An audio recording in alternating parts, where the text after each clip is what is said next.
Do you know anyone who wants a child? That was the question asked on a frozen Boston night outside a restaurant where the rich came to hide behind candlelight and crystal glasses. Not for money, not for food.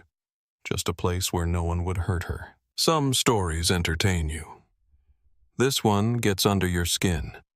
Because beneath the power, the luxury, and the danger, this is a story about what happens when a child stops asking to be loved and starts asking to be tolerated. Picture the sleet, the black cars, the harbor wind cutting through silk and cashmere, and one little girl barefoot on the stone clutching a torn bunny like it's the last soft thing left in the world. Stay with me because this story doesn't just break your heart. It shows you what it takes to rebuild one. Like this video and tell me in the comments where you're watching from.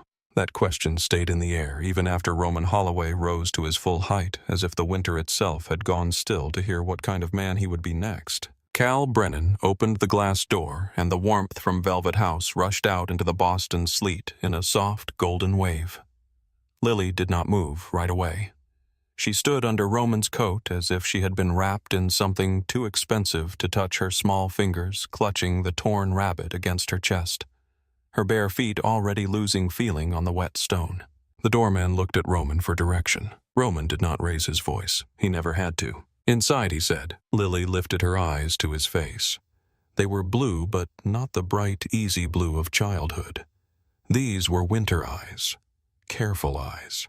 Eyes that had learned to search a man's mouth before trusting his words. She took one hesitant step toward the entrance, then stopped again when she saw the polished marble floor. "I'll make it dirty," she whispered. The words landed harder than if she had screamed. Cal crouched a little enough to make himself smaller. It did not come naturally to him. He was a heavy-shouldered man in a black suit with a flattened nose and old scars in his knuckles, the kind of man strangers avoided on instinct. But when he spoke to her, his voice came out rough and unexpectedly gentle. "The floor can be cleaned." Lily looked down at her feet, red and raw against the black stone threshold. "I don't want anyone mad." No one in the entrance hall breathed for a beat. Roman stood a few feet away, rain still shining in his dark hair, white shirt collar damp beneath the open neck of his coatless jacket. He had spent 20 years building a reputation so absolute that men changed their stories when his name entered the room. He had seen fear in every form. He knew the sharp kind, and the foolish kind, and the greedy kind. This was something else.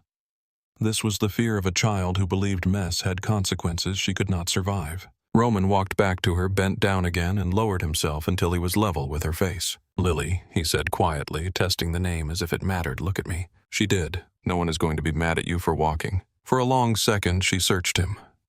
Rainwater slid from the edge of his hair down one temple.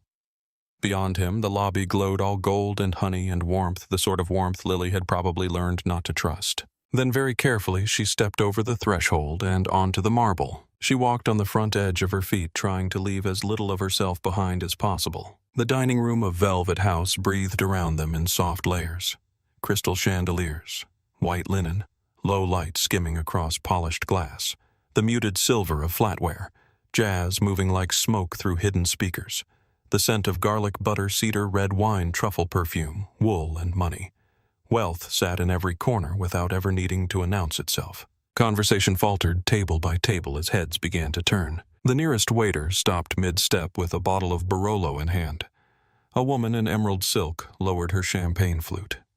Two men in navy suits near the bar went silent at the sight of Cal guiding a shivering little girl wrapped in Roman Holloway's coat through the center of the room. Whispers lifted like ash. Roman ignored every one of them. So did Cal. Lily heard them anyway.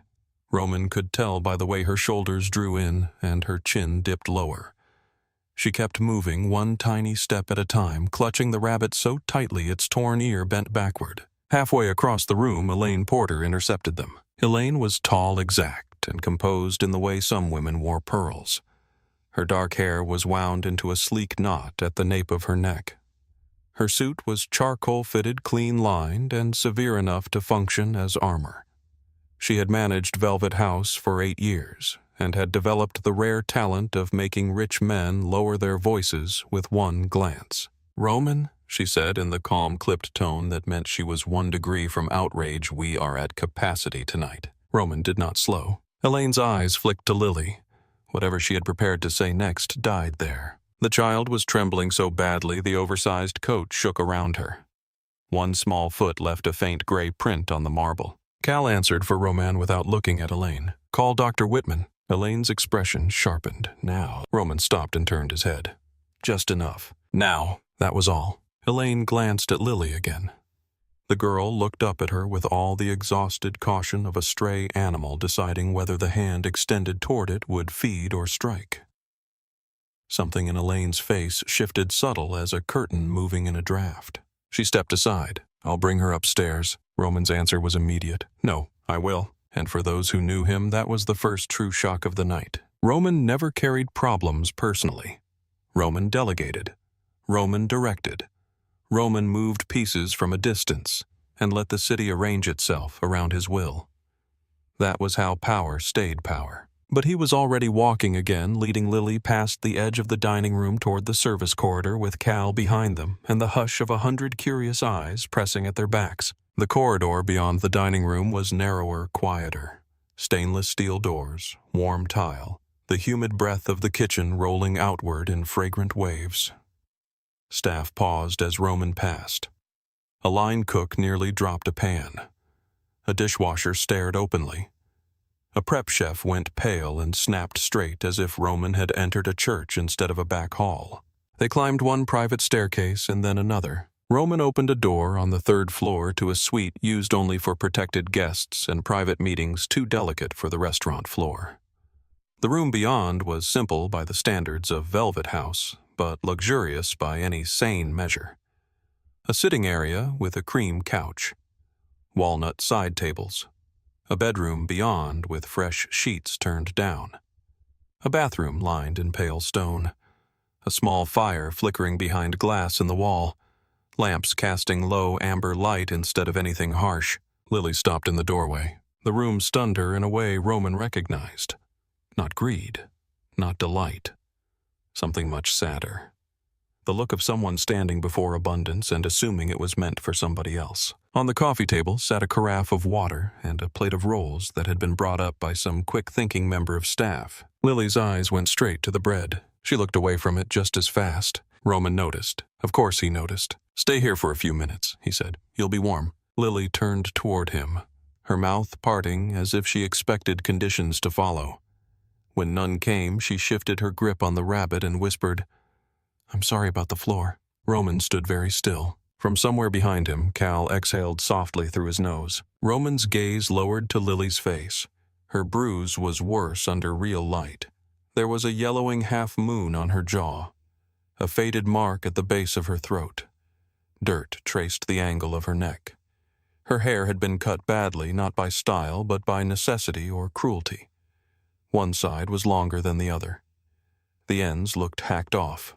He had seen bodies in alleys. Men with split lips and broken fingers dragged in after deals went wrong. Women with panic in their eyes and blood on their dresses trying to disappear before dawn. But the thing that reached into his chest was not the bruise, not the hunger, not even the feet. It was the apology. A child apologizing for having existed in a place too expensive for her. His voice came out lower than usual, rough at the edges. "Don't apologize for that." Lily did not seem to know what to do with the sentence. It floated between them like a language she had never been taught. Cal stepped back toward the hall, already pulling out his phone. "I've got Nora on the way." Roman nodded. When the door closed behind them, Lily remained just inside the suite, with the coat hanging off her narrow shoulders, as if she expected the walls themselves to reject her. Roman and Cal stood in the hall for a moment in silence. Then Cal spoke without preamble. "You want me to run her?" Roman stared at the closed door. Everything he said. Name, missing persons, shelters, hospitals, juvenile services. "I want every camera within 5 blocks of this place pulled by midnight. I want to know where she came from, how long she's been outside, and who put hands on her." Cal's face hardened. "You think somebody's looking for her?" Roman's jaw flexed once. "Maybe. And if they are," Roman finally looked at him, "then I want to know what kind of men they are before they know where she is." Cal gave one short nod. He understood the tone. Cold, focused, dangerous. Roman had not raised his voice. He never did when he was closest to fury. At the far end of the corridor, Elaine appeared with a folded towel, a small basin of warm water, and a pair of thick socks that clearly belonged to no one on the third floor. She stopped when she saw the two men in silence outside the door. "I found these in staff lockers," she said. "They'll be too big, but better than nothing until someone gets shoes." Roman took the items from her hands. Elaine blinked. Cal nearly smiled. Roman opened the door and stepped back into the room. Lily had not moved far. She stood beside the couch as if she had not decided whether sitting on it might be a punishable offense. When she saw Roman return, her fingers tightened again around the rabbit. He set the basin towel and socks near the fireplace. Then he moved a little away from them so he would not seem to be advancing. "You can sit," he said. She looked at the couch. "It's clean. It will survive." A small crease formed between her brows, and for the first time there was something almost childlike in her face. Confusion.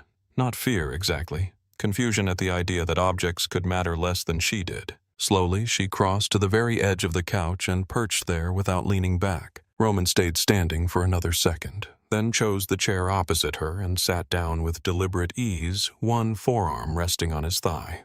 No sudden motion, no crowding. Lily's gaze kept sliding toward the rolls. "Are you hungry?" he asked. Her answer came too fast. "No." Roman glanced at the untouched water, the bread, the way the muscles in her throat moved when she swallowed. "Lily." A pause. She looked up. "You don't have to earn food here." The room went still. She stared at him as if the sentence itself hurt. Then very quietly she said, "I know how to be careful." Roman felt something cold settle behind his ribs. He had not asked what that meant. He did not need to. A child only said that if somebody had taught her that hunger was a behavior issue. "Take the bread," he said. Her eyes lowered.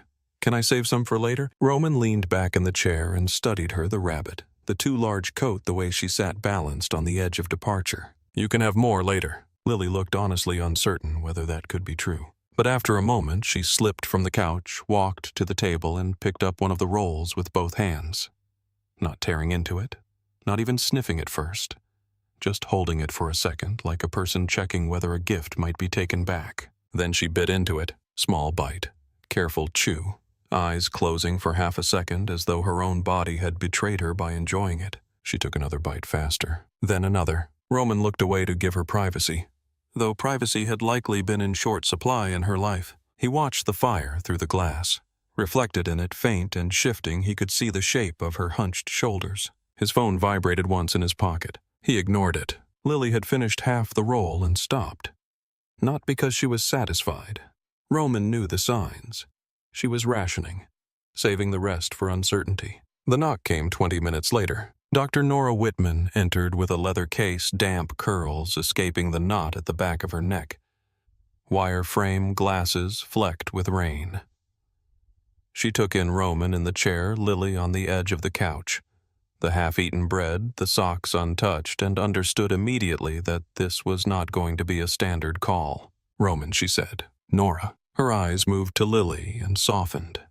She crouched down without hesitation, setting the bag beside her. "Hi there, my name is Nora. I'm a doctor." Lily shrank a little into Roman's coat. Nora kept her tone even and light. "You don't have to talk to me if you don't want to yet. I just want to make sure you're all right." Lily's mouth twitched. The word "all right" clearly belonged to other children. Nora did not reach for her, not immediately. She noticed the bruising, the trembling, the half-hidden feet, the way Lily tracked every shift in adult posture like a prisoner reading the room before a beating. Roman rose from the chair and moved to the wall, close enough to remain visible but far enough not to trap the child between adults. Nora spoke about harmless things first. The weather, her drive over, the rabbit in Lily's lap. "What's your bunny's name?" Lily hesitated. Then, almost embarrassed by her own answer, she said, "Mopsy." "That's a very serious bunny name." A tiny movement at one corner of Lily's mouth. Not quite a smile. The shadow of one. Nora held out her hand, palm up. "Can I look at your feet first? They must hurt." Lily's body went rigid. Nora stopped at once. "No rush," she said quietly. Roman recognized the change in Lily before Nora did. Her breathing had gone shallow. Her shoulders had inched high under the coat. Every muscle had begun to brace. He pushed off the wall and came halfway across the room, then lowered himself to one knee at a careful distance from the couch. "Lily." She looked at him immediately. That alone told him something. "She needs to help you," he said. "Nothing happens unless you say yes." Her voice was almost soundless. Will you stay? Roman held her gaze. Yes. Till she's done. Yes. Something in her loosened, only a fraction, but enough. Nora looked at Roman once over Lily's head. A message passed there.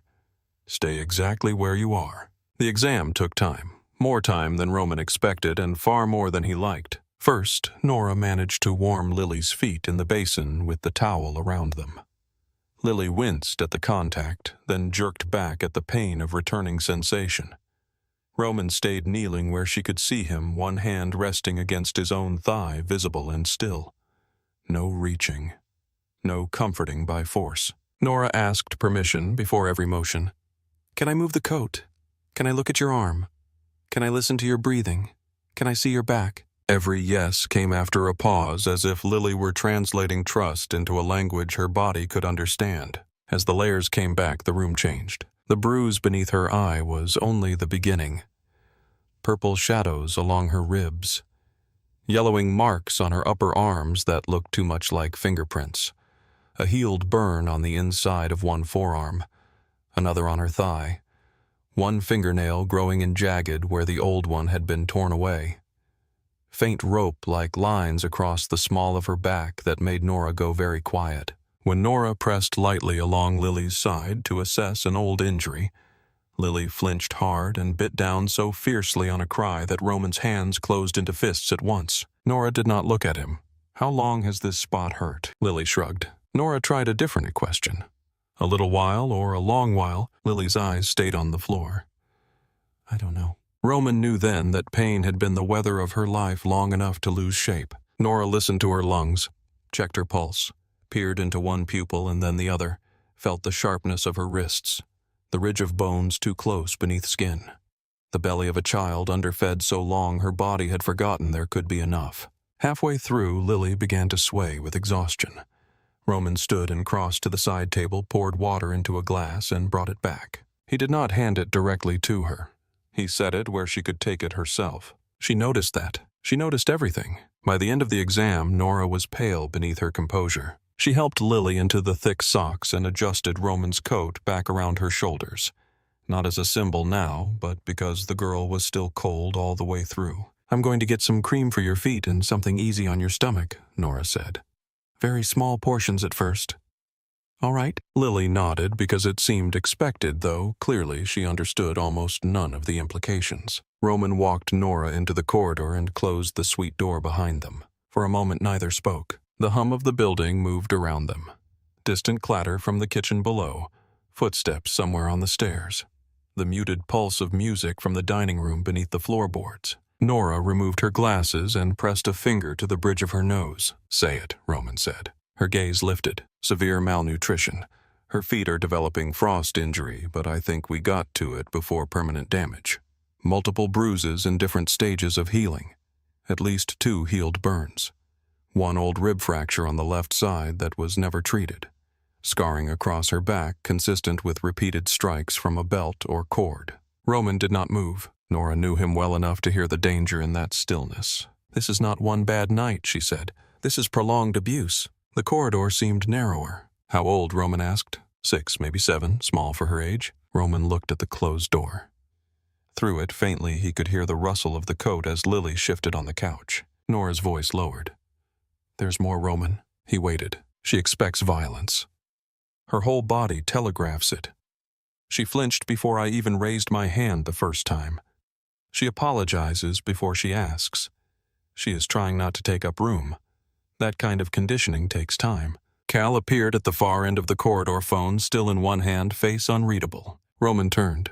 Tell me. Cal walked up, kept his voice low. No immediate hit in missing persons with the name Lily Bennett in Massachusetts.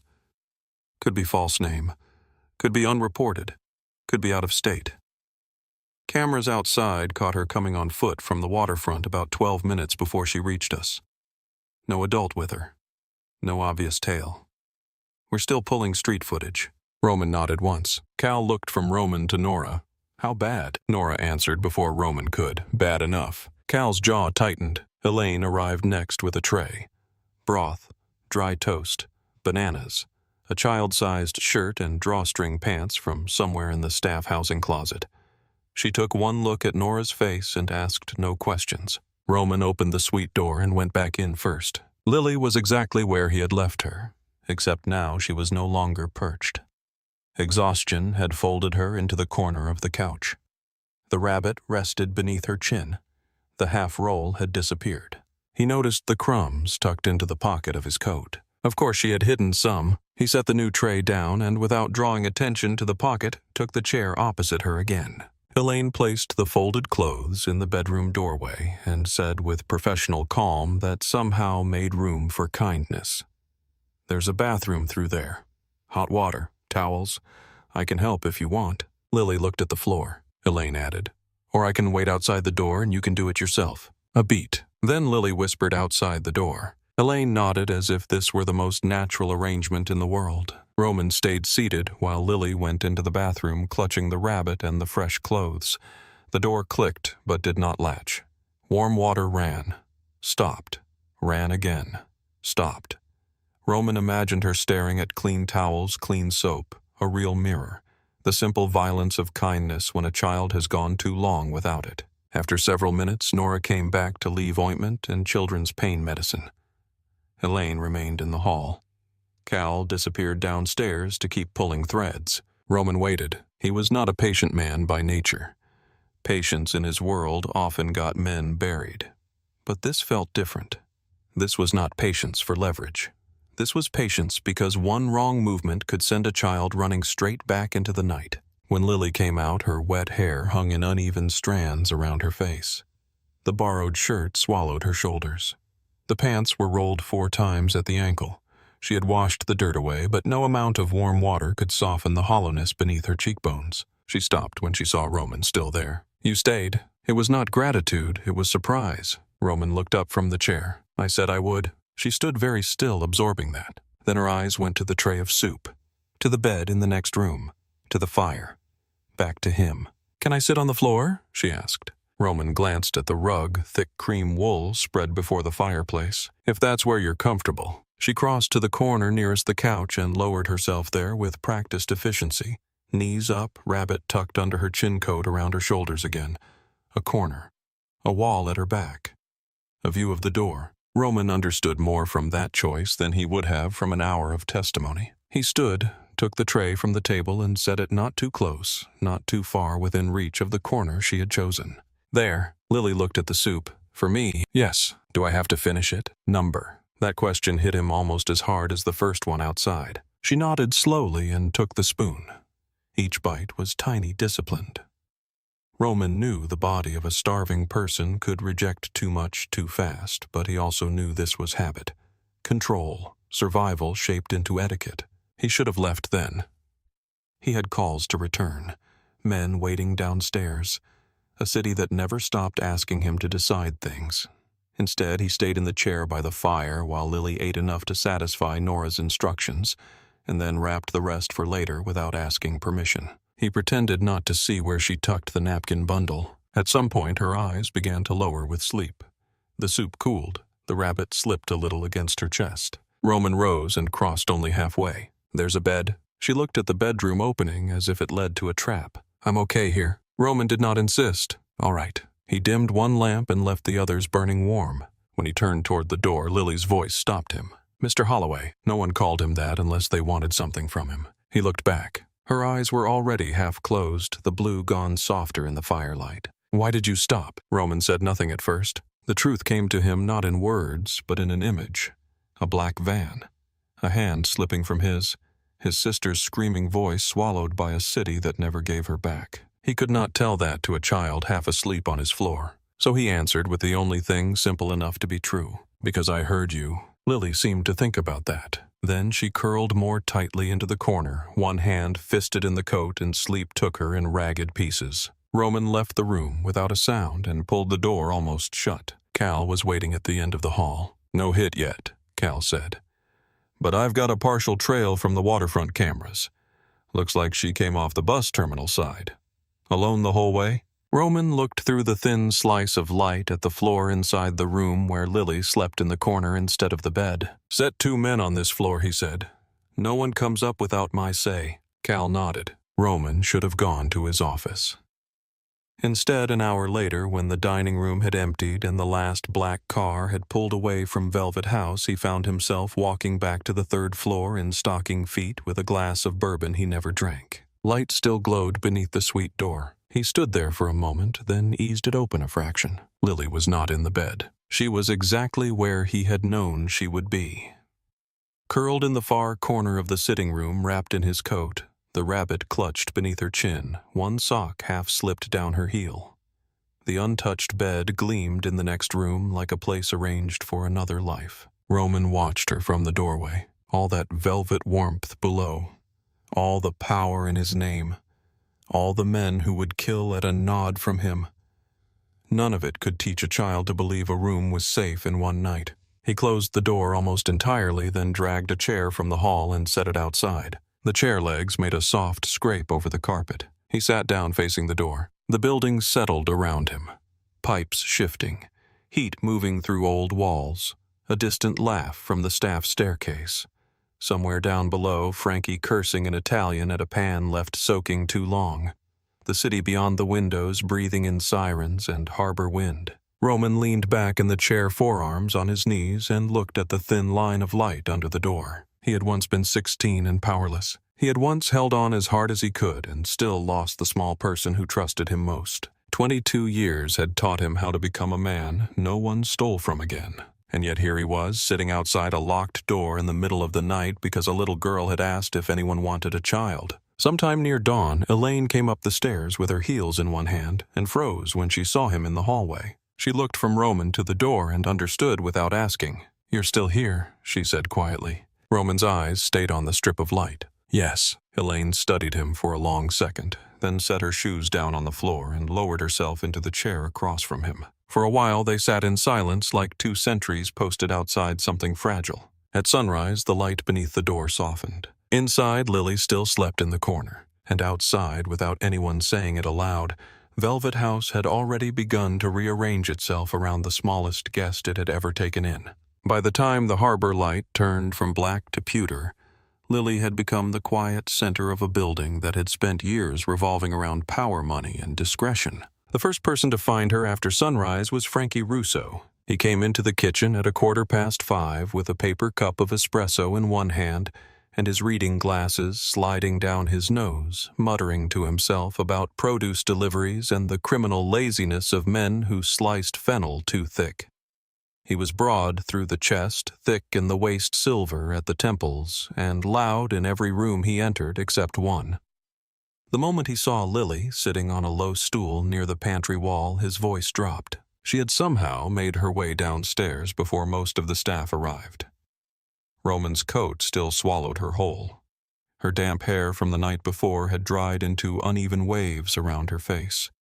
The stuffed rabbit was tucked beneath one arm. Frankie noticed two things at once. The first was that she was watching the room the way people watched exits in dangerous neighborhoods. The second was that she had positioned herself close enough to the trash bins to reach them. He set the espresso down on the prep counter and said nothing about either. Instead, he crossed to the walk-in cooler, took out eggs, butter, and a small ball of dough he had wrapped the night before, then moved through his kitchen with the unhurried certainty of a man entering church.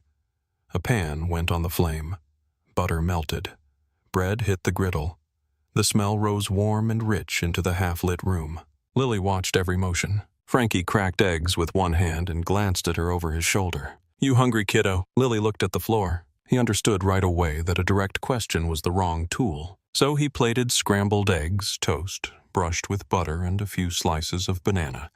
Then he set the plate on the stainless steel work table nearest her and sat on an overturned crate a few feet away as if he had all morning. "In this kitchen," he said, "we do not start the day with bad decisions." Lily looked from him to the food. Frankie picked up a second fork, stole a bite from the edge of the eggs, chewed, nodded once. "Not poisoned?" I checked. For the first time, a flicker touched her face. Not a smile. Just the shadow of one trying to remember how. She slid from the stool and came closer, each step quiet and careful. When she reached the table, she did not sit. She remained standing, one hand on the rabbit, and ate in tiny, measured bites. Frankie pretended not to notice when she wrapped half the toast in a napkin and slipped it into the pocket of Roman's coat. Some things you let a child keep until she can let them go on her own. By 7, the kitchen had filled with the usual rattle of pans and clipped voices. A line cook chopping herbs paused when he saw Lily. A dishwasher slowed his rack just enough to stare. Frankie snapped his fingers once and everyone went back to work. "She's with us," he said. That was all the explanation anyone got. A little later, Elaine Porter appeared in the kitchen doorway with a flat white in one hand and a small paper bag in the other. Her suit this morning was navy. Her hair was as severe as ever, but she was carrying a bag from the drugstore across the street. She held it out to Lily, for later, she said. Lily looked at the bag but did not reach for it. Elaine set it on the counter and opened it herself.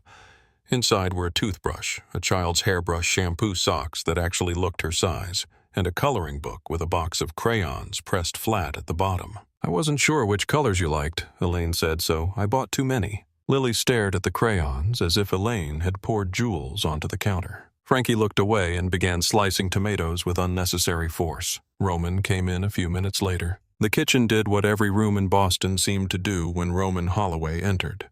It recalibrated. Backs straightened. Voices dropped. Attention sharpened. He had changed clothes since the night before. Dark slacks, crisp charcoal sweater, no tie, no coat. He looked more dangerous without formality softening the edges. His gaze found Lily at once. She froze for half a second at the sight of him, then lowered her eyes. Not with the blind terror from the night before. Something less absolute now, more like uncertainty. Roman noticed the plate, the crayons, the napkin bulging in his coat pocket. Frankie leaned one hip against the prep counter and folded his arms. "She's eaten some." Roman gave a short nod. "Good." Lily glanced up at him. Roman kept his distance. He always did. He stood 3 feet away and put a small paper pharmacy bag on the counter beside Elaine's. "Dr. Whitman sent ointment for your feet." Lily looked from the bag to him, then back down. "Thank you." The words were soft enough that Frankie almost missed them. Roman did not smile. He was not a man who smiled carelessly, but something in his face eased. Elaine opened the coloring book and slid it toward Lily. "If you'd rather stay up on the 3rd floor, I can set up a table for you there." Lily's fingers crept toward the crayons. She touched the yellow one first. "Can I stay here?" Frankie snorted softly. "Of course you can stay here. Somebody needs to make sure these people don't ruin breakfast." A few of the cooks laughed under their breath. Lily looked up at him with surprise so clear it was almost painful. Frankie turned away before she could see the change in his eyes. That morning set the rhythm for the days that followed. Lily became a dawn presence in Velvet House. She appeared in the kitchen before the city was fully awake, usually wrapped in one of the soft cardigans Elaine had brought from home, or one of Frankie's spare aprons folded over itself twice to fit. She sat on the same stool near the prep counter while Frankie worked and asked questions in a voice that rarely rose above a murmur. What was saffron? Why dough had to rest? Why soup smelled different after an hour? Why knives had to be sharpened if they already cut? Frankie answered every question like it mattered. Sometimes he let her stir sauce with both hands around the spoon. Sometimes he showed her how to dust flour over a board in a pale cloud. Once he shaped pizza dough into a rabbit with olive eyes and a cherry tomato nose, and Lily stared at it so long he thought she might not eat it at all. "Do you not like it?" he asked. She swallowed. "Can I look at it first?" He laughed, then loud and helpless. "You can look at it all day if you want." But after a minute, she took the smallest bite and closed her eyes. Frankie turned his face toward the stove because some things hit men harder at 60 than they ever did at 20. Elaine's affection came differently. It arrived in neat folded clothes left on the end of Lily's bed, in children's books stacked by the lamp, in a proper winter coat bought under the pretense of practical necessity, in a pair of red boots that made Lily stop in the middle of the room and stare at her own feet. "They're yours," Elaine said. Lily looked up too fast. "Really?" "Yes. For always." Elaine was a woman who disliked emotional displays on principle. She had spent years treating sentiment like a security risk. But at that question, she had to turn away and adjust a curtain that did not need adjusting. "Yes," she said, "for always." She also taught Lily things no one else would have thought to. How to hold a pencil without pressing hard enough to tear paper. How to sound out simple words from the children's books. How to brush her hair in sections instead of attacking knots all at once. How to ask for what she needed without apologizing before and after. That last one was the hardest. Lily apologized for everything. For water dripping on the bathroom tile. For coughing in the hallway. for standing in the wrong place, for not finishing milk, for breathing too loudly during one of Nora's checkups. The first time Elaine corrected her, Lily flinched. "Do not apologize for existing in a room," Elaine said. Lily went still. Elaine realized a second too late how sharp her tone had come out and softened it. "I mean it," she said quietly. "You don't have to do that here." Lily nodded, though the habit remained. Cal Brennan won Lily over by accident. He had been the hardest for her after Roman. He was too large, too silent, too visibly capable of violence. Scars lived openly on his hands, and his face made no effort at friendliness. So Cal did the only thing that worked. Nothing. He stopped trying to be reassuring and simply made himself predictable. He knocked before entering any room where she was. He announced himself in hallways so she would not startle. When he carried food up to the third floor, he left the tray on the table and stepped back before speaking. If she was in the kitchen and he needed to pass behind her, he always said, "Behind you, kid," in the same low voice. Predictability became safety, one repetition at a time. The first time she really looked at him without fear was in Roman's office. Roman had let her sit in the leather chair by the bookshelf while he worked through calls and contracts. She had a coloring book in her lap and one of Elaine's sharpened pencils tucked behind her ear. Cal came in to update Roman on a supplier dispute down at the docks and stopped when he saw the mess of crayons spread across the rug. Lily had dropped one beneath the edge of Roman's desk and was peering under it. Without thinking, Cal Bent reached down and picked it up. The movement made her recoil. Cal froze with the crayon pinched between two scarred fingers. Then very slowly he held it out. "Yellow," he said, as if identifying evidence. Lily stared at his hand, at the wax stick, at the scar over his knuckle shaped like a crescent moon. When she finally took the crayon, her fingers brushed his skin for less than a second, but she did not yank away. A week later, he showed her a ridiculous handshake he used with one of the bartenders downstairs. It started with a high five, turned into two knuckle taps, and ended with a nonsense flourish of fingers that made no sense at all. Lily watched him do it once with complete seriousness. Then she copied him, got it wrong, frowned, and tried again. When she got to the last part, Cal made an absurd clicking sound with his tongue. Lily blinked. Then a laugh escaped her before she could stop it. The kitchen fell quiet for half a beat. Frankie lifted his head from the stove. Elaine paused in the doorway.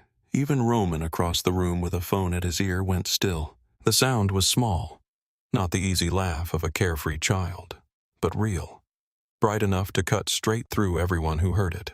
Lily looked startled by herself. Cal rubbed the back of his neck like he regretted nothing and said, "Don't tell anybody." She nodded solemnly. Secret. That was the beginning. Roman remained the slowest road. Lily no longer froze every time he entered a room, but she still watched him with the wariness of a child whose body remembered things her mind could not safely sort. She trusted his voice before she trusted his size, trusted his distance before she trusted his nearness. Roman seemed to understand that instinctively. He never stood over her if he could kneel or crouch instead. He never touched her without announcing the intention in his eyes first. If he entered a room she was in, he always let her see him before speaking. When she sat in his office while he worked, he kept the door cracked and the lamps warm and his tone even, whether he was discussing wine allocations or men who owed him money. At night, however, the damage rose. The first nightmare came 4 days after Lily arrived. Roman was in bed but not asleep. He had not slept properly since the night in the snow. The city spread beyond his windows in silver and black. His phone lay face down on the bedside table, ignored. When the scream hit the third floor, he was out the door before the second one tore through the hall. He reached Lily's room first. The lamp had fallen sideways. The room was lit only by the bathroom light and the pale wash of the hall behind him. Lily was in the far corner, curled so tightly around herself she looked breakable, the rabbit crushed to her chest. "No," she sobbed. "No, please, I'll be quiet, I'll be good, please don't put me down there." Roman stopped 3 feet away. He did not rush. Lily. She was somewhere else. He crouched. "Lily, listen to me." The screaming cracked into gasping breaths. Roman kept his voice low and steady, not soothing exactly, but anchored. "You're at Velvet House, 3rd floor. Your room. There's a blue lamp by the bed. Elaine left your books on the table. Frankie burned the toast this morning because he was talking too much." Her rocking slowed. "The bathroom light is on. Your red boots are by the chair. You are not in a basement." Lily's breathing hitched. Her eyes flickered wild and unfocused, then began to find the room around her. Roman stayed where he was. No one locked the door. At that, she looked at him. Actually looked. Her face crumpled with the shame of being seen in terror. "I'm sorry." Roman's jaw tightened. No. Tears slipped down her cheeks. I tried not to scream. He stood crossed on the wall and turned on every light in the room. The lamps, the overhead, the bathroom. Warm gold poured into every corner until there was nowhere left for darkness to gather. When he came back, he sat on the floor with his back against the wall a few feet from her. Lily stared. "What are you doing?" "Staying here." She tightened her grip on the rabbit. "Why?" Roman looked ahead instead of at her, giving her the mercy of side-by-side space instead of direct concern. "Because nobody should be scared alone." She said nothing after that. Little by little, her shaking eased. Her breathing fell into a ragged rhythm. At some point, still curled in the corner, she drifted asleep again with one hand wrapped in the edge of his sleeve. Roman did not move. When dawn slid pale across the curtains, he was exactly where she had left him. Lily woke and blinked up at him. Her voice was thick with sleep. "You didn't go." Roman looked down. "I said I wouldn't." The crack that opened in her then was nearly invisible. But it was there. 2 days later, Lily came to his office on her own. Roman was at his desk, reviewing invoices he had already read twice without absorbing. The door opened a fraction, and her face appeared in the gap half hidden by the wood. "Can I come in?" He set the pen down. "Yes." She entered slowly, clutching the rabbit. The office was large, lined in dark wood and bookshelves, the windows opening toward the harbor. In another life, it might have intimidated adults. Lily crossed the room and climbed into the chair opposite his desk without being asked. Roman waited. She twisted the rabbit's torn ear around her finger. "I want to tell you something." His voice stayed gentle. "You don't have to tell me anything before you're ready." Lily shook her head. "I want to." He let the silence open wide enough for her to choose. When she finally spoke, the words came carefully, as if each one had splinters. "My mom's name was Claire." Roman said nothing. "She died when I was born." Lily's eyes remained fixed on the rabbit. "People said it wasn't my fault. But if I wasn't born, she would still be here." Roman felt something cold move through him. "My dad said she loved me anyway. He said she picked Mopsy before I was born." Her thumb brushed the rabbit's frayed ear.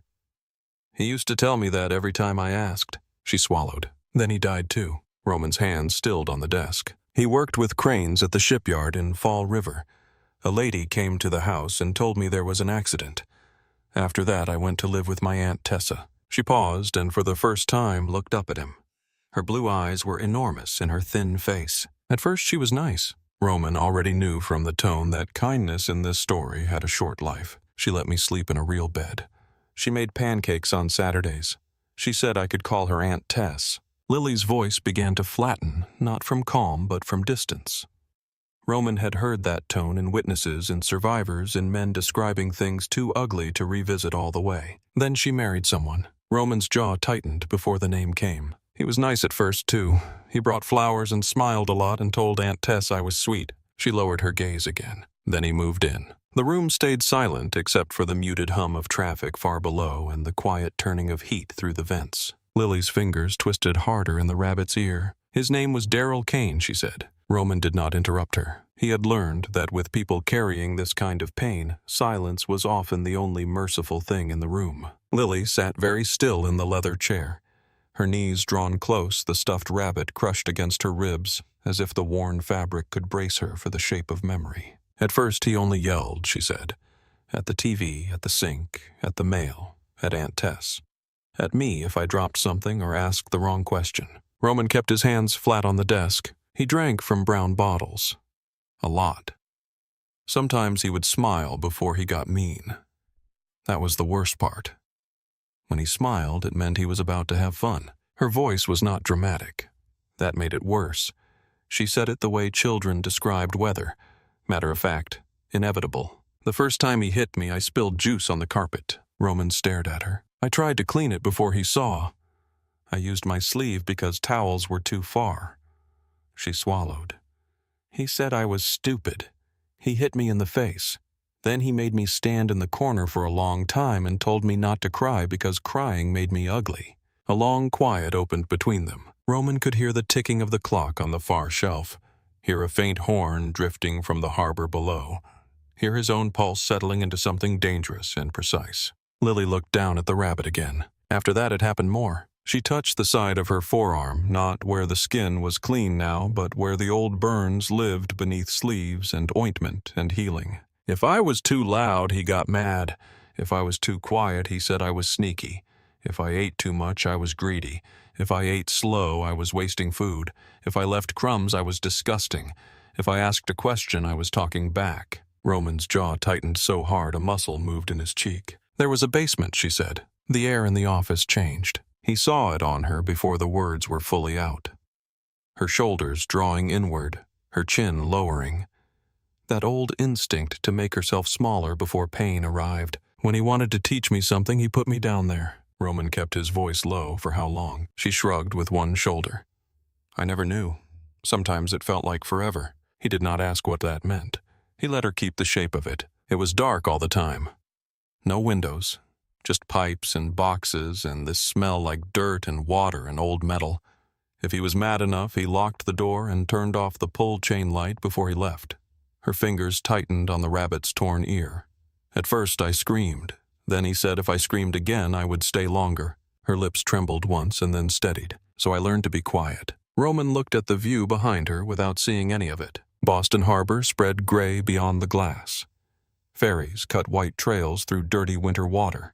Men in cars moved along the avenue below with coffee cups in their hands, and no idea that one floor above them a little girl was calmly describing hell. He used a belt, Lily said after a while. Roman looked back at her. He said it helped me remember. The room was so still that even the heat vent sounded loud. And when I cried, she whispered he used cigarettes. Something in Roman's expression altered then.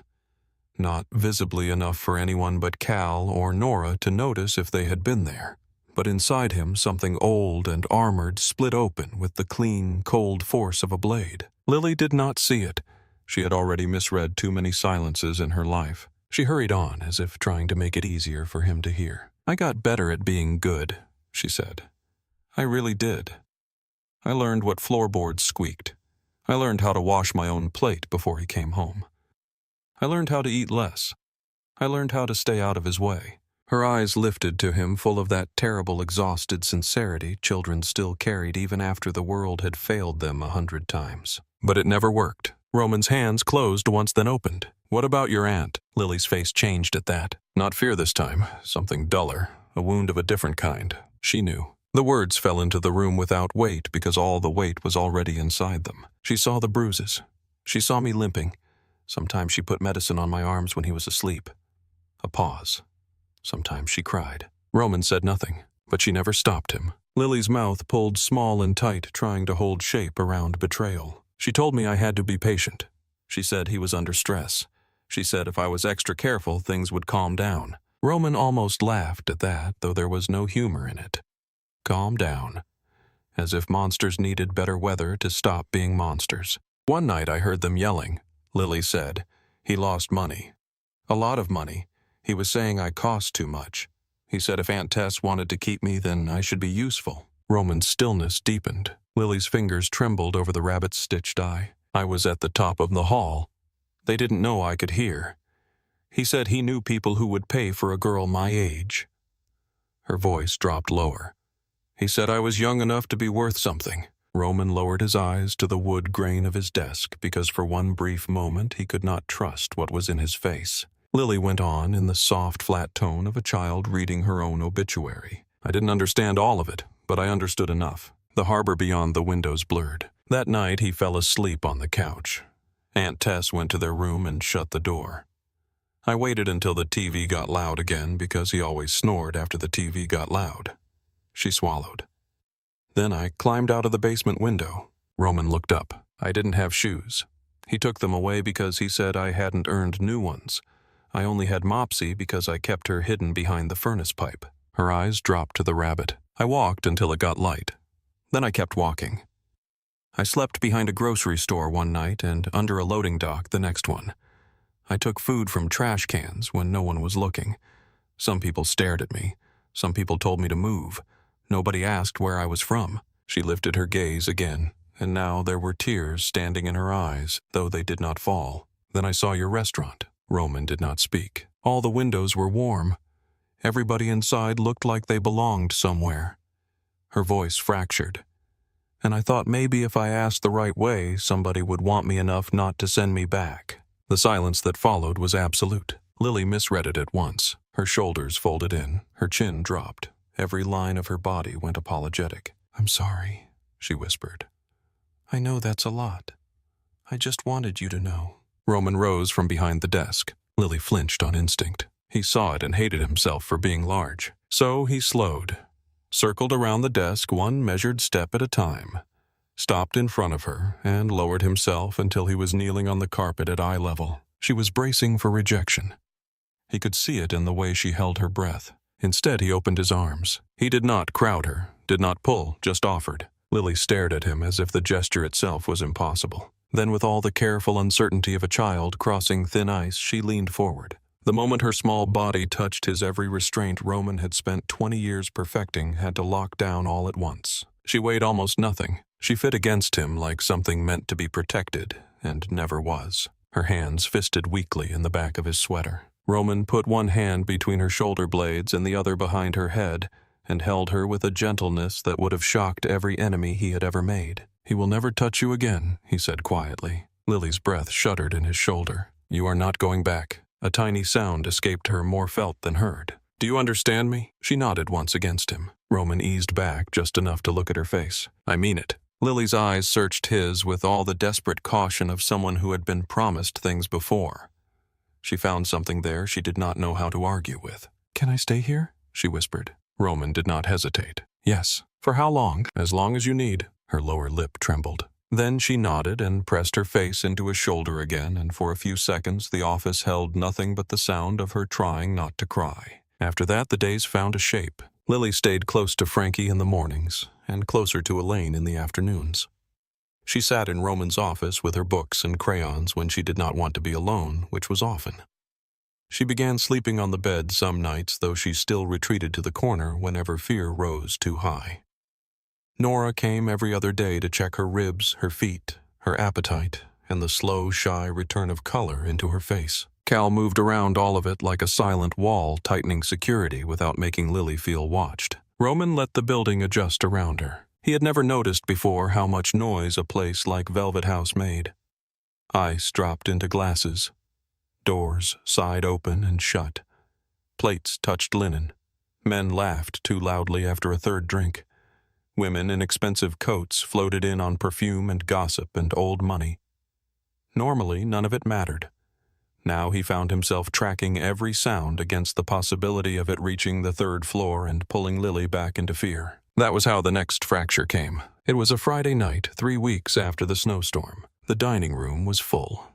The harbor beyond the windows glowed black and silver under a low sky threatening more weather. In the kitchen, Frankie was rolling fresh dough while Lily stood on her stool in a blue apron folded up at the waist, dusted with flour from chin to sleeves. She was asking serious questions about cheese. "So why is this one softer?" Frankie grated Parmesan with great disdain.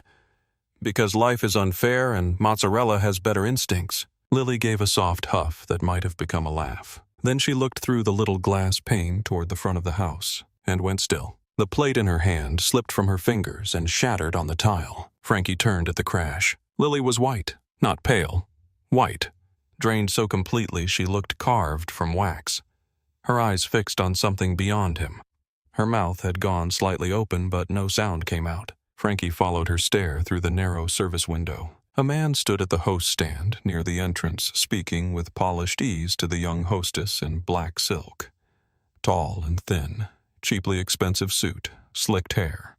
The sort of smile that only lived from the teeth outward. Frankie did not know him. He knew enough. "Lily," he said. No response. "Kiddo, look at me." Nothing. She had gone somewhere else behind her own eyes. Frankie moved fast for a man his size. He came around the prep table, scooped her off the stool, and held her close as if she weighed no more than dough cloth and flour. Her body was rigid in his arms, not struggling, locked. In the dining room, Daryl Kane smiled at the hostess and laid papers on the stand. "I'm looking for my niece," he said smoothly. "Lily Bennett. Blonde hair, blue eyes. Sweet kid. She ran away from home and I've been worried sick." The hostess, Maria glanced at the papers, then at the man's face, and some instinct made her keep her own expression neutral. I'm sorry, sir. I'm not sure I can help with that. Before Daryl could press harder, Elaine appeared at her shoulder. She took in the scene in one sweep. The papers, the smile, the false concern polished to a gleam. And you are Daryl Kane.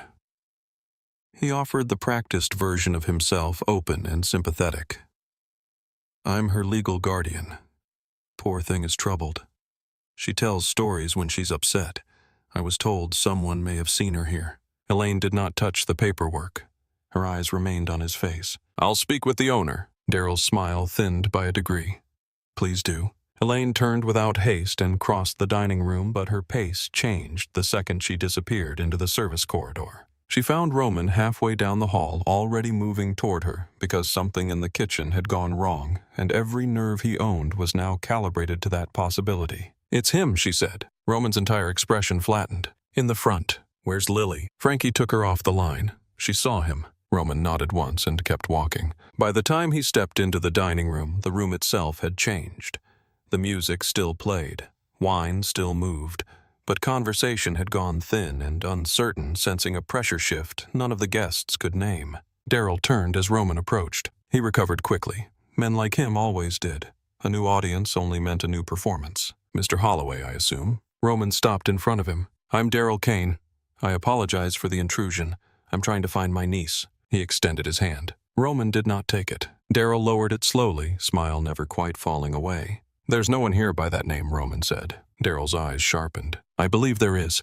She's been missing. We've been frantic. Roman looked at him the way a man looks at a stain on white linen. No, he said, you've been searching. For the first time, a crack appeared in Daryl's polished tone. I have legal custody. Roman's voice stayed very quiet. Interesting.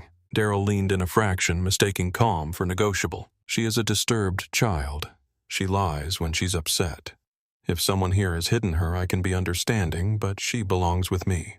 Roman's gaze sharpened. Belongs. The single repeated word landed like a slap. Daryl sensed it too late. You know what I mean? Roman's face gave him nothing. Leave. Daryl blinked. I'm sorry. You heard me? The dining room had gone almost silent now. Guests pretending not to watch. Staff not pretending at all. Daryl straightened. Mr. Holloway, with respect, you have no authority to interfere in a family matter. Roman's voice dropped half a degree. You have 10 seconds to walk out of my restaurant before I have you removed. Daryl glanced around, finally noticing Cal where he had appeared near the bar and two more of Roman's men at either side of the room. Their presence was quiet, solid, final. He adjusted his cuffs with fingers that were not quite steady. This is not over, he said.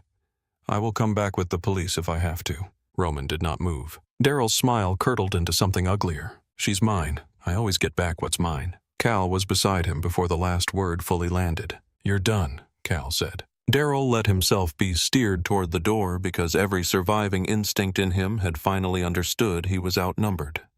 But before stepping into the winter dark, he turned his head and looked directly into Roman's eyes. You can't keep her forever. Then he was gone. Roman stood absolutely still for one beat longer. Then he turned and walked into the kitchen. Frankie was in the dry storage room with Lily on an overturned crate, the child folded into herself so tightly she looked painful to hold together. Mopsy was crushed beneath her chin. Her lips moved over and over around the same phrase. He found me, he found me. Frankie looked up as Roman entered. His broad face had gone gray with helpless anger. I couldn't get her to stop. Roman lowered himself to the concrete floor a few feet in front of Lily. Lily. No response. He found me, he found me, he found me. Roman let the first repetition pass. Then he said her name again more firmly. Lily. Her eyes lifted at last. The fear in them nearly undid him, not because it was loud, but because it was resigned. The look of a child who had never truly believed safety could survive being tested. He always comes back, she whispered. Roman moved a little closer. He's gone. She shook her head. He'll come back with papers, or police, or somebody. Number. Tears stood in her eyes. Everybody says no until they give me back. Roman reached out slowly and set his hand on the floor between them, palm open, offering choice the way he always did. I am not giving you back. She looked at his hand, then at his face. He held her gaze. I don't care what papers he waves around. I don't care who he brings. You are not going anywhere. Something inside her gave way. She leaned forward in a rush and caught at his sweater with both hands, burying her face against him. This time the crying came hard, not silent tears, not hidden ones. great, shaking sobs torn from somewhere deep and old and locked. Roman put his arms around her and let her cry all the way through it. Frankie turned away, one hand over his mouth. Later that night, after Lily had cried herself to sleep with Elaine sitting in the chair beside the bed, and Nora checking her pulse one more time, Cal came into Roman's office with a file. He set it on the desk and waited. Roman looked up. "Tell me." "Daryl Kane," Cal said. 52. Moved to Boston from Providence 6 years ago. Married Tessa Bennett 3 years back. Spotty work history. Multiple complaints. One assault charge from his first marriage that disappeared after the victim left the state. Roman opened the file. Cal kept going. He's in debt, gambling, private lenders, some ugly names in the mix. He's also been collecting state support money meant for Lily. None of it shows up in anything that resembles care. Roman flipped a page. Bank statements, photographs, background checks, a copy of the guardianship paperwork. "There's more," Cal said. Roman's eyes lifted. "We got lucky with his phone records and one of the men he drinks with in Southie. Kane has been asking around. Not about schools or social workers." Cal's mouth hardened. "About buyers." Roman closed the file slowly. Cal watched him measuring the silence. "You want him gone?" Roman stood and crossed to the window. The harbor below lay black under the city lights. Ferries moved like ghosts in the distance. "No," he said. Cal understood at once. "You want him to move first." Roman's reflection in the glass looked colder than the water. "I want proof he can't crawl away from." Cal nodded. By morning, there were 2 men on every exit that mattered, and another pair shadowing the block outside Velvet House. Lily did not know. Roman would not let fear become the architecture of her days if he could help it. For 4 days, nothing happened. Lily stayed close to Frankie, closer to Roman. She no longer sat with her back to open doors if she could avoid it. She slept in the corner again, wrapped in the red coat Elaine had bought her and Roman's old one folded nearby like a second wall. Then on the 5th afternoon, Frankie took her to the small waterfront park, 2 blocks from Velvet House. The snow had softened to a fine powder over the grass. Lily wore her red coat, her new boots, knit gloves, and a cream hat Elaine had chosen because it made her look like she belonged to somebody. Frankie walked beside her with a take-out coffee and a paper bag of chestnuts tucked under his arm. Lily had been pointing out birds. A gull on the railing, a pigeon trying to bully it off, the tiny stitched squeak of a squirrel darting along an iron fence. Then the black van came off the street too fast. It jumped the curb in a spray of slush and skidded toward the path. Frankie did not pause to think. He shoved Lily behind him so hard she stumbled back onto the snow and turned toward the van, with every old instinct he had left from a life before kitchens and saucepans. The side door flew open. 2 men jumped out. One came straight for Lily. Frankie swung first. His fist cracked against the man's jaw with enough force to send him sideways. The second man hit Frankie in the gut before he could recover. Air left him. A knee followed. He went down hard on one shoulder, coffee exploding across the snow. Lily screamed. The first man lunged for her. He got 2 steps. Then Cal's men came out of nowhere, from behind the park fence, from an idling sedan at the corner, from the path beyond the frozen fountain. They moved fast and clean and without wasted motion. One of them caught the kidnapper across the throat from behind and dragged him backward off his feet. Another slammed the second man into the side of the van hard enough to dent metal. Cal reached Lily last. He crouched in front of her but did not touch her. "Lily, it's me." She was shaking so violently her teeth knocked together. Mopsy was trapped under one arm. Her eyes were fixed on the van as if it had opened directly into every nightmare she had ever had. "They tried to take me," she whispered. Cal kept his voice level. They didn't. Frankie staggered upright with blood on his lip and murder in his face. "I'm all right," he snapped before anyone asked.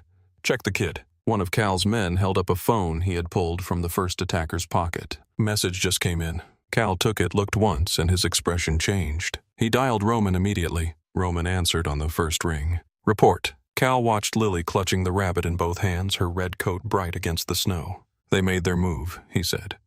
2 men in a van at Harbor Park. Lily is safe. Frankie took a hit, but he's standing.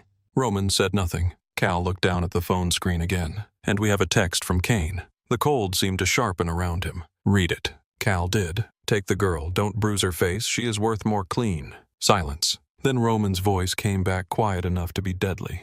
"Bring them in." Cal ended the call and slid the phone back into his coat. Snow still drifted through the park in thin white ribbons. One of the men from the van was on his knees with his hands zip-tied behind his back, blood running from a split lip onto the collar of his jacket.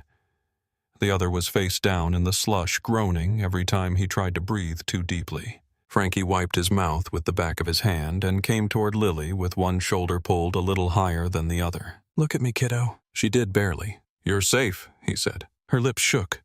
"They were going to put me in there." Frankie crouched down with a wince and held out both hands, palms up, the way Roman did. But they didn't.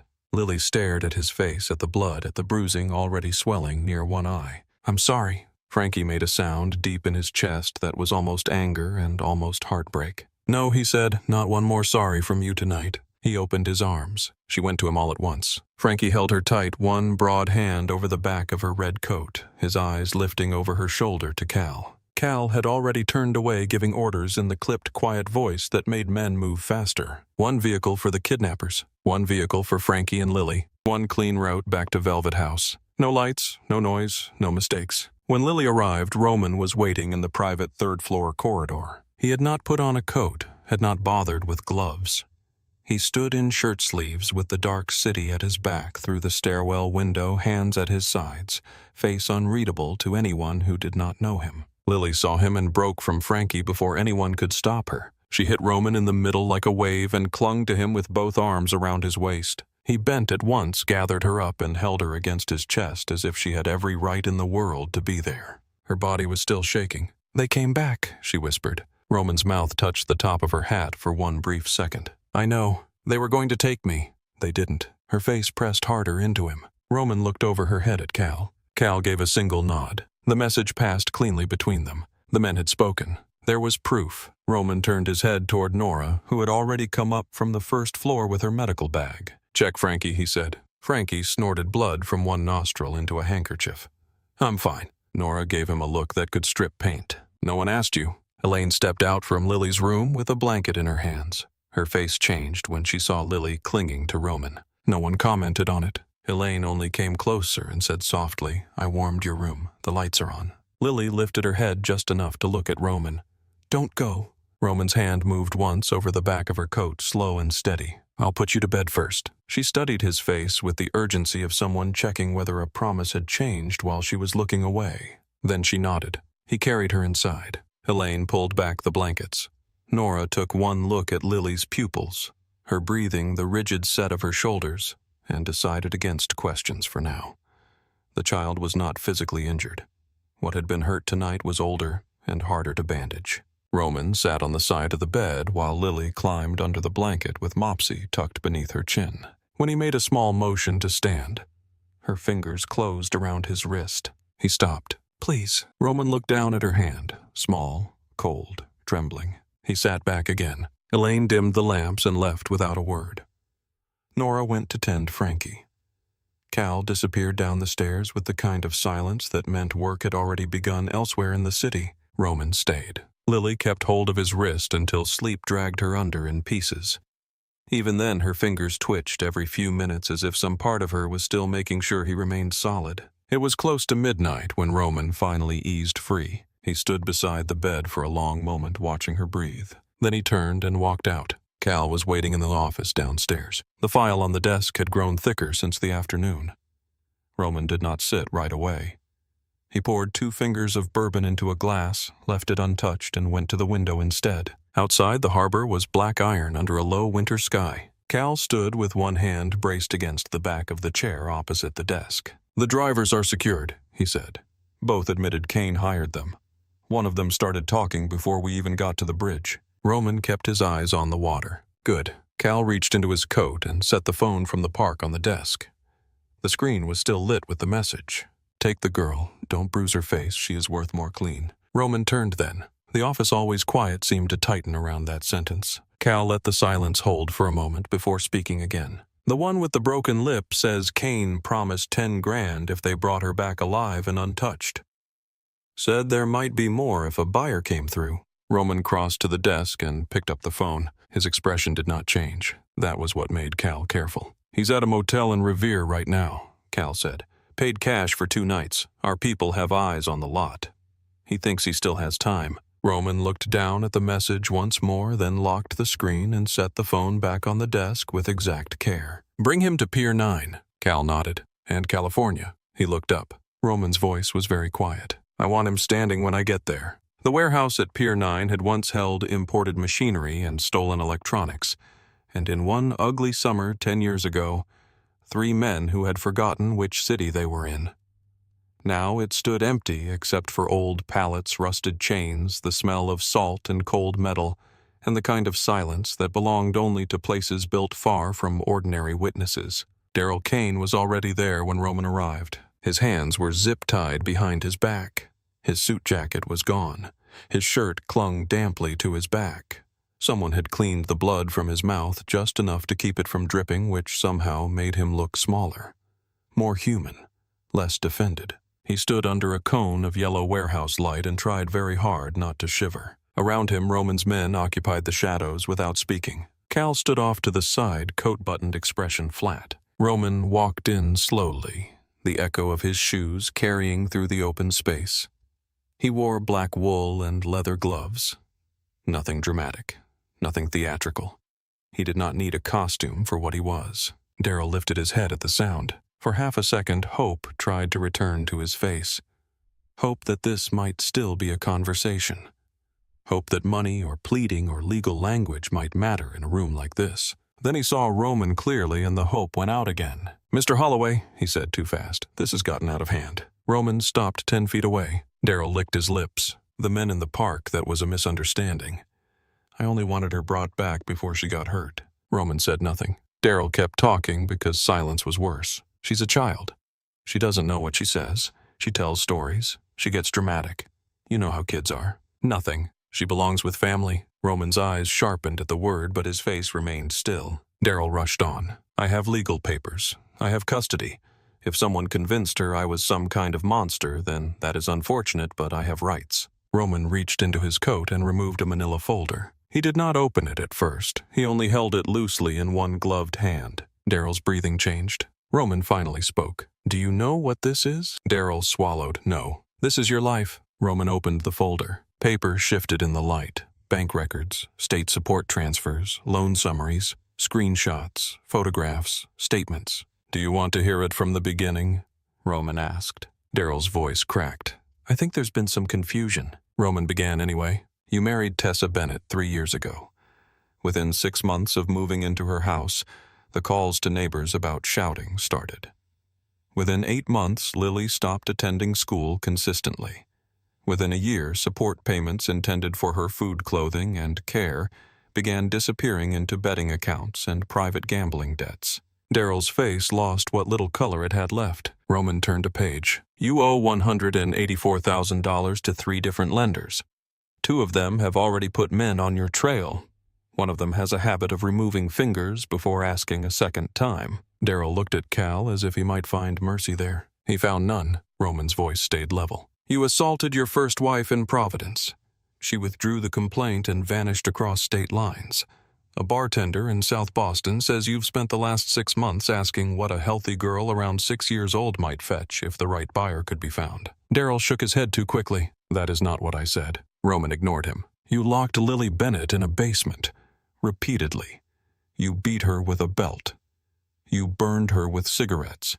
You starved her, and when she escaped, you attempted to recover her as property. Daryl's knees softened. One of Roman's men stepped forward just enough to keep him from dropping all the way to the floor. Roman drew one more sheet from the folder, the screenshot of the text from the park. Take the girl. Don't bruise her face. She is worth more clean. He held it where Daryl could see. This is your number. Daryl stared at the page and then looked up with wet panic rising in his eyes. I was angry, he said. I was drunk. People say things. Roman's gaze did not move. Daryl tried again. I never meant to sell her. Roman took one step forward. The entire warehouse seemed to pull tighter around the sound. She is 6, Roman said. That was all. The words landed harder than shouting would have. Daryl's mouth trembled. Please. Roman stopped in front of him. Do not make the mistake of asking me for anything. For a second, even Cal looked away. Roman closed the folder and handed it to one of the men behind him. Then he nodded once toward the side entrance. A man in a dark overcoat stepped in, carrying a slim leather case and a portable metal clipboard. Roman's attorney. Gray-haired, narrow-faced, precise. The kind of man who had spent 20 years making terrible things legally irreversible. He set the case on a crate, opened it, and removed a stack of prepared documents. Darryl stared at him in disbelief. Roman spoke without turning. "You are going to sign every page put in front of you tonight." Darryl's eyes darted over the papers. "What is this? Guardianship relinquishment. Admission of fraudulent use of state support funds. A statement acknowledging your role in arranging the attempted kidnapping of Lily Bennett. A no-contact agreement for the rest of your natural life." Darryl shook his head. "You can't force me to sign." Roman looked at him. For the first time all night, something like cold anger showed in full. "You misunderstand the shape of this room." Darryl stopped breathing for a second. Roman continued, "I do not need your signature to bury you. I only need it to save time." The attorney placed the first document on the clipboard and uncapped a pen. Darryl's bound hands twitched behind him. Roman nodded toward one of the men who stepped forward, cut the zip tie, and moved back. Darryl rubbed at his wrists, looking from the pen to Roman to the warehouse door, as if some last avenue might open. None did. "What happens if I sign?" Roman's answer came immediately. "You leave Boston tonight." Darryl blinked. Roman continued, "You disappear. You never say her name again. You never come within 100 miles of her. You do not write. You do not call. You do not send anyone in your place.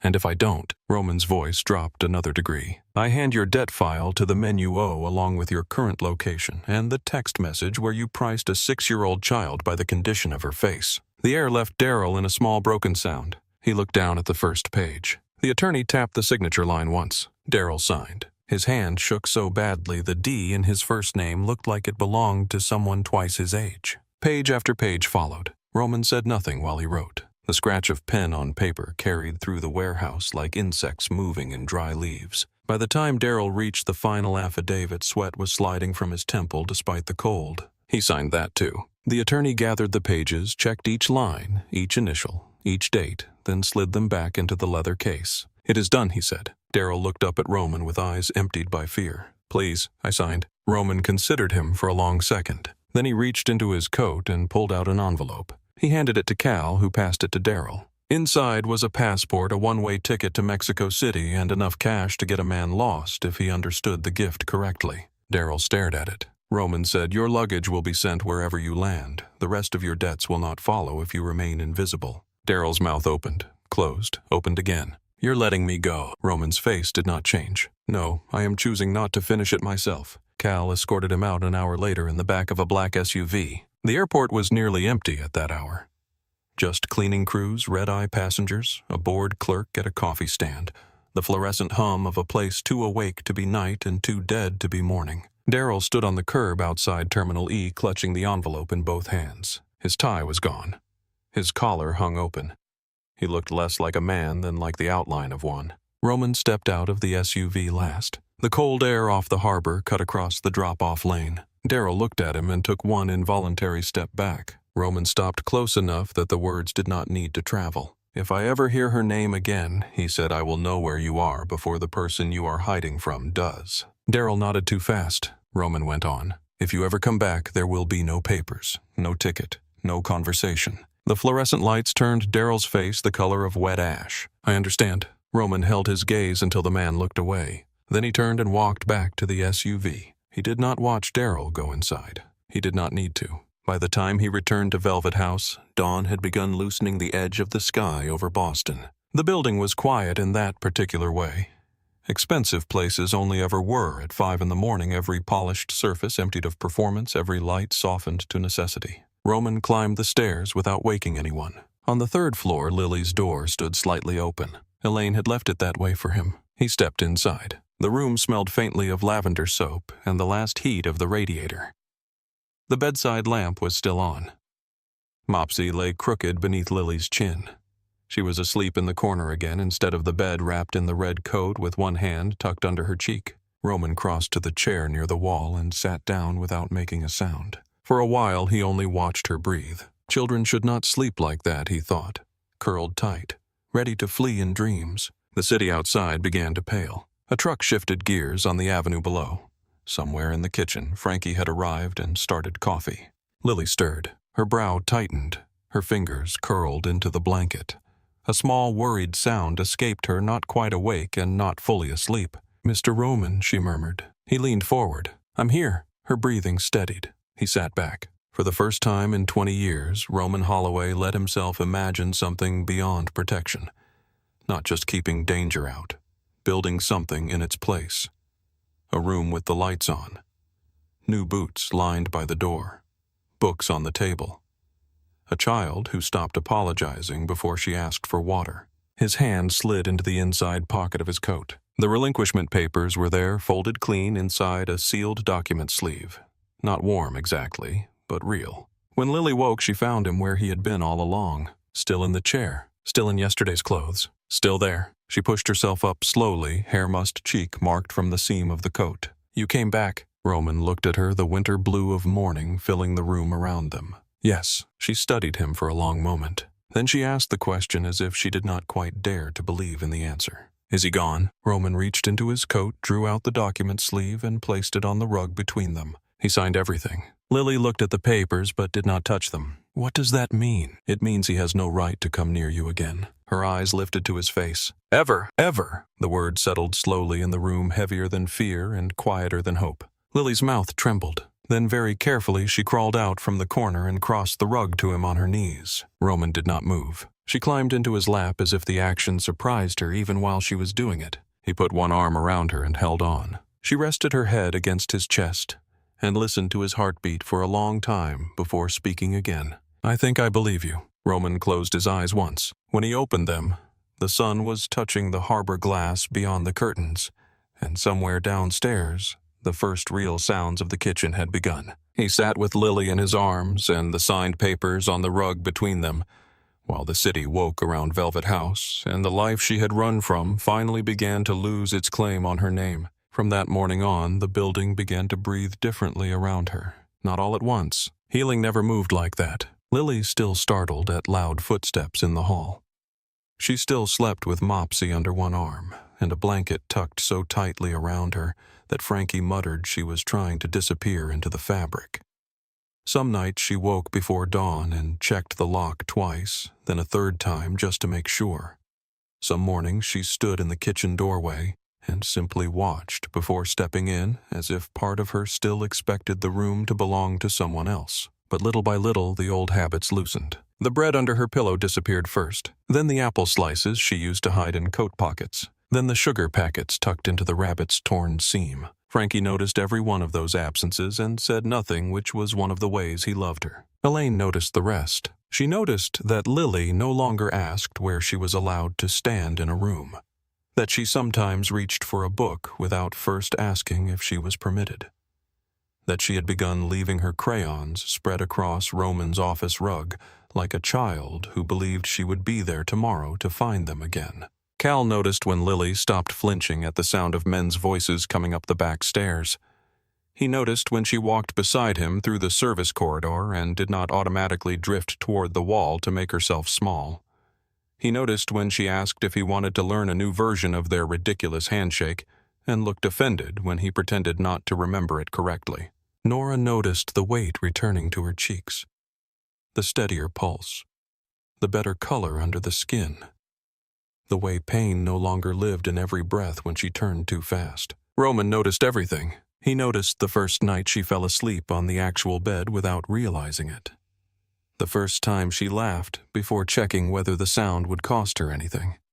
The first time she argued with Frankie over mushrooms on pizza with the ordinary confidence of a child who assumed disagreement would end in annoyance, not violence. He noticed when she started waiting outside his office at the end of each afternoon.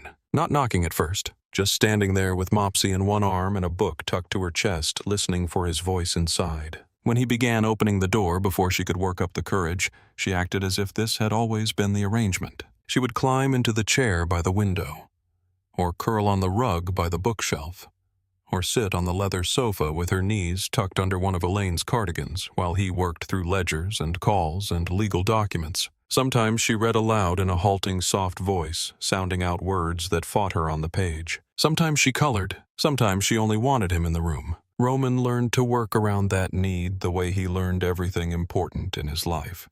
Quietly, thoroughly, without asking it to become easier before it was ready. At night, after Lily had gone to sleep, he met with lawyers. The first hearing was procedural, then another, then home studies and financial reviews and interviews with people who had spent their careers trying to decide whether strangers were safe enough to be called family. On paper, Roman Holloway was a complicated man, unmarried, private, wealthy beyond ordinary explanation, owner of Velvet House and several other entities that looked respectable enough until someone followed the paper trail far enough to realize respectability was not the same thing as innocence. None of that frightened him. What frightened him was the possibility of a woman with a clipboard and sensible shoes deciding that his love would be measured against the shape of his life and found too unconventional to count. The social worker assigned to the case came on a Wednesday afternoon. Her name was Margaret Ellis. She wore pearl earrings and a camel coat and carried a leather portfolio fat with forms. She had kind eyes which Roman mistrusted immediately because kindness in official settings was often only another method of assessment. Elaine met her at the entrance and brought her up. Frankie baked before she arrived. Nora timed one of her routine visits to overlap.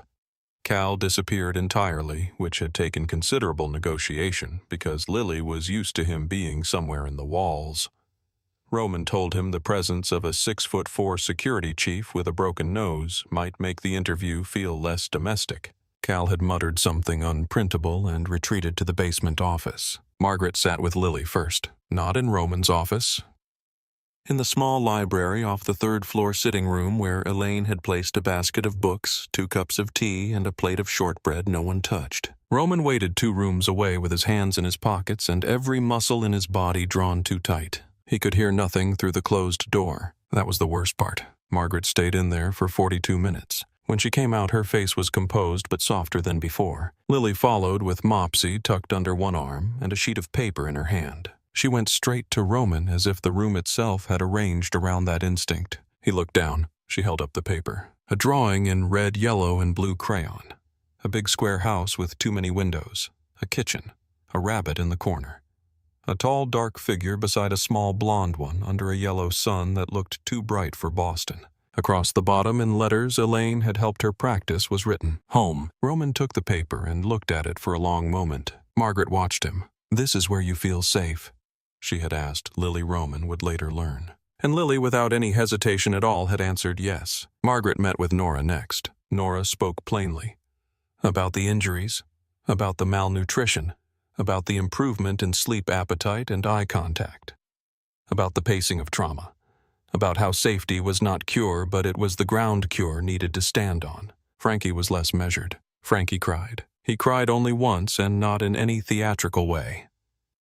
Margaret asked when he knew Lily had started believing she would stay, and Frankie looked down at his flower-scarred hands for a second before answering. The morning she stopped asking if she was allowed to have seconds. That was all. But it was enough. Elaine's testimony came in cleaner lines. She spoke about consistency, about structure, about the child's increasing ability to tolerate routine, about Roman's refusal to rush trust or force affection, about the way Lily looked for him in every room and the way he never made her earn being found.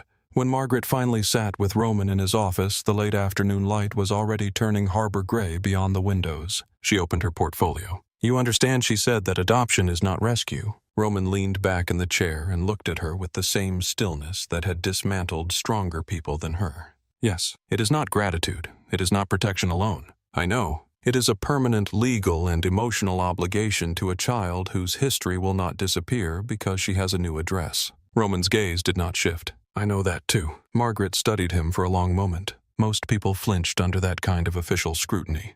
Roman did not. He simply waited, which was somehow more unnerving. "She is attached to you," Margaret said. Roman's expression changed so slightly another person might have missed it. "She is attached to this place," he said carefully. Margaret closed the portfolio. "She asked if she could keep your last name." That landed harder than anything else had. Roman lowered his eyes for half a beat and then looked back up. "When?" "This afternoon." The room held that sentence between them. Margaret rose a minute later. At the door, she paused. "I have seen homes with better optics," she said. Roman said nothing. She added, "I have rarely seen a child look less afraid of tomorrow." Then she left. The hearing was set for 6 weeks later. Those weeks moved strangely. Fast in the paperwork, slow in the heart. Lily knew a decision was coming, though no one loaded her with language she did not need. Elaine called it court day. Frankie called it official business and promised to make a cake whether they won or lost, because some days demanded sugar regardless of outcome. Nora kept her hands gentle and her voice matter-of-fact. Cal checked the schedule as if a judge might change her mind based on traffic conditions. Roman did not speak about the possibility of failure. Neither did Lily. But one night, 3 days before the hearing, she came to his office barefoot in flannel pajamas and stood in the doorway with Mopsy hanging from one hand. Roman looked up from the legal papers spread across his desk. "Why are you awake?" Lily shifted her weight. "What if she says no?" Roman understood at once which she. He set the papers aside. "Come here." Lily crossed the room and climbed into the chair opposite him. She was still small enough that it swallowed her from the shoulders down. Her braid had half come loose. She looked younger in pajamas, softer, more like the age she had been forced to skip. Roman sat in silence for a moment. In another life he might have lied, might have said there was nothing to worry about, that adults in robes always made the right decision in the end. He knew better than that, so he told her the thing he could promise. "Whatever happens in that room," he said, "you are not leaving Velvet House." Lily searched his face. "Even if she says no?" "Yes." "You promise?" Roman leaned forward, forearms on the desk. "I do." She let out a breath she had been holding in places too deep for lungs. Then, because she was still a child and fear did not erase curiosity, she asked, "Will I have to wear itchy shoes?" Roman almost smiled. Number. Court day arrived in a pale wash of winter sun over Boston. Elaine dressed Lily in a soft blue dress with tiny white stitching at the collar, a cardigan the color of cream, tights. The red boots replaced with polished black flats that were, according to Lily, only a little itchy for important reasons. Elaine braided her hair twice before deciding the first version did not do justice to the occasion. Frankie tied a miniature navy ribbon around Mopsy's neck and announced that no member of the family would appear before the Commonwealth looking sloppy. Cal wore a dark suit that made him look like a dangerous man attending a funeral against his will. Nora wore charcoal and pearls and the sort of expression she reserved for bad diagnoses and men who lied to her face. Roman wore black. Of course he wore black. Not because it was court, because it was him. The courthouse itself was smaller than Lily expected. She had imagined marble columns and echoing chambers from the picture books Elaine had shown her. Instead, it was polished wood fluorescent lights, softened by age benches with too little comfort in them, and hallways full of ordinary footsteps. Lily sat between Roman and Elaine while attorneys moved in and out of side rooms with folders under their arms. She held Mopsy in her lap and watched everything with the wary alertness she still wore in new places. At one point, she leaned toward Roman and whispered, "Do judges always look so serious?" Roman followed her gaze to the courtroom doors and said, "The good ones do." She considered that, then nodded as if she had learned something useful. When they were finally called in, the room was smaller than Roman expected and somehow more difficult because of it. Nothing hides in a small room. Not fear. Not longing. Not the shape of a child reaching for a man's hand under the bench. Lily's fingers found his as they sat. He turned his palm upward and held on. The judge was a woman in her 60s with silver hair, sharp eyes, and a manner so calm it made everyone else aware of their own nerves. Her name was Judge Miriam Stone. She reviewed the file in silence first. Pages turned. Pens moved. The court clerk shifted documents from one stack to another. Roman sat very still. Lily's feet did not reach the floor. Nora testified first, then Margaret Ellis, then Elaine, then Frankie, who managed not to cry this time until he spoke about the first morning Lily called his kitchen our kitchen and then had to remove his glasses and ask the court's forgiveness. Even Judge Stone's mouth softened at that. Roman was questioned about his finances, his home, his routines, his obligations, and the practical structure of Lily's care. He answered clearly, directly, without embellishment. He did not pretend to be a simpler man than he was. No one in the room used the words whispered about him outside it. No one asked what power looked like when he was not wearing it publicly. That was not the task before them. The task was Lily. At last, Judge Stone looked over the file and then over her glasses toward the front bench. "Lily Bennett." Lily straightened. The judge's voice gentled without ever becoming patronizing. "Do you understand why you're here today?" Lily glanced once at Roman, then back at the judge. "I think so." The judge waited. Lily swallowed and tried again. "To see if I can stay." Judge Stone gave one small nod. "And what is it that you want?" The room went quiet in the particular way rooms do when the truth is about to come from the smallest person in them. Lily looked at Mopsy's ribbon, then at Elaine, then Frankie, then Nora, then Cal, who gave her a look so solemn it nearly counted as encouragement. Finally, she looked at Roman. He did not nod, did not prompt, did not rescue her from the need to answer in her own words. Lily took a breath. "I want to stay with Mr. Holloway." Judge Stone leaned back slightly. "Why?" Lily thought about it with terrible seriousness. Because for her questions had always mattered. "Because he stays when he says he will," she said. No one in the room moved. She went on stronger now that she had started. "He doesn't get mad if I'm scared. He doesn't make me earn food. He doesn't hurt me when I make mistakes. He lets the lights stay on when I need them.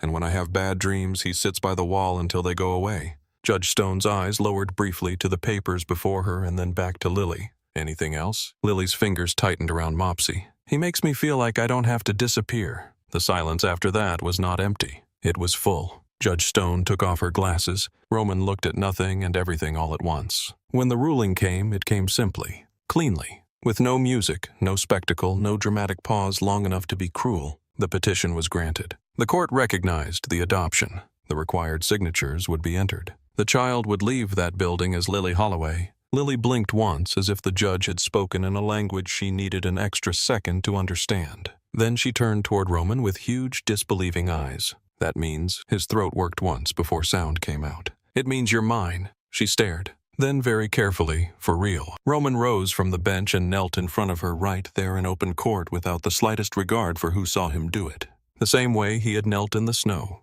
The same way he had knelt by her bed. The same way he had always chosen to meet her where she was instead of demanding she climb her way up to him. "For real," he said. Lily made a sound halfway between a laugh and a sob and threw herself into his arms. This cry was different from all the others. Not fear, not relief alone. Something larger, stranger. The body's astonishment at finally being allowed to keep what it had prepared to lose. Roman held her while the courtroom blurred around them. Frankie openly wept on the bench behind them. Elaine turned her face and failed to hide the tears anyway. Cal looked at the ceiling like a man enduring sniper fire and muttered Jesus under his breath. Judge Stone pretended not to hear. By the time they returned to Velvet House, night had fallen over the harbor. The front windows glowed gold against the cold. Inside, the restaurant had been transformed. Frankie had done more than bake a cake. Of course he had. There were white flowers on the tables. Warm lights strung in the private dining room upstairs. A banner in deep blue across the far wall that read, "Welcome home, Lily Holloway," in Elaine's exact handwriting because no one else had acceptable standards for lettering. The staff had gathered in their best black uniforms, pretending with no success that they were not waiting by the doors to see her face. When Lily stepped in and saw it all, she stopped moving. Frankie emerged from the kitchen carrying a cake shaped like a rabbit wearing a tiny red bow. The room broke into applause, not loud enough to frighten her, just enough to hold her up. Lily looked from one face to another, Frankie beaming through suspiciously wet eyes, Elaine with one hand pressed lightly to her throat, Nora smiling at last, Cal standing in the back with his arms folded, somehow managing to look both protective and deeply uncomfortable about feeling anything in public. Then she looked up at Roman. He had not let go of her hand since the courthouse. He looked down at her now, as if the answer to every ruined thing in his life had somehow arrived in red boots and a blue dress with a rabbit under one arm. Lily's fingers tightened around his, and softly, almost as if testing the shape of it against the air, she said, "Dad." The room vanished for Roman. Not really. He still saw the lights and the flowers and the people who had become the walls around her life. But all of it went distant for one suspended second, while that single word moved through him and found every place that had once been buried under loss. He bent, kissed her forehead, and answered in the voice she trusted most. "I'm right here, sweetheart." Frankie set the cake down before he dropped it. Someone laughed. Someone else clapped again. Lily smiled then. A real smile. Open, bright. The kind that had no fear standing behind it with folded arms. She turned toward the room and let them celebrate her. And later, much later after the cake was cut and the last plate cleared and Frankie had threatened physical violence against anyone who tried to save the top tier for tomorrow after Elaine carried the flowers upstairs and Nora went home and Cal checked every exit one last time out of habit more than necessity. Roman found Lily in the doorway of her room. She had changed into flannel pajamas. Her hair was half loose from the braid. Mopsy's ribbon had slipped sideways. He leaned against the hall wall and looked at her. She looked back. "Will it feel different tomorrow?" she asked. Roman considered the question the way he considered any serious thing. Yes, he said at last. She waited. He pushed off the wall, crossed to her, and knelt so their eyes were level. Not because you have to be different, he said. Because you don't have to wonder anymore. Lily stood very still. Then she nodded as if she understood that better than most adults ever would. Roman tucked a strand of hair behind her ear. Bed. She smiled. Yes, Dad. This time the word came easier. She went inside. Roman paused in the doorway a moment later and looked in on her before turning off the light. She was in bed already, not in the corner, with Mopsy under one arm and the blanket loose instead of gripped tight. The room was warm, the curtains half drawn over the harbor lights, Elaine's books stacked on the nightstand, a glass of water within reach. Lily looked up as he stood there. Will you still be here in the morning? Roman rested one hand against the doorframe. Yes. Promise? Yes. She settled against the pillow. Then, because happiness had not erased caution completely, and maybe never would, she added, You said that before. Roman felt something like a smile touch the corner of his mouth, and I was right. Lily's eyes drifted closed. When he came back in the morning, she was still there. So was the light. So was the room. So was the life that had against all logic and expectation become theirs. And down in the kitchen, Frankie was already burning the first batch of toast because he was talking too much again, while Elaine complained about frosting on linen, and Cal stood near the service door pretending he had no interest at all in the sound of a little girl running down the hall calling for her father.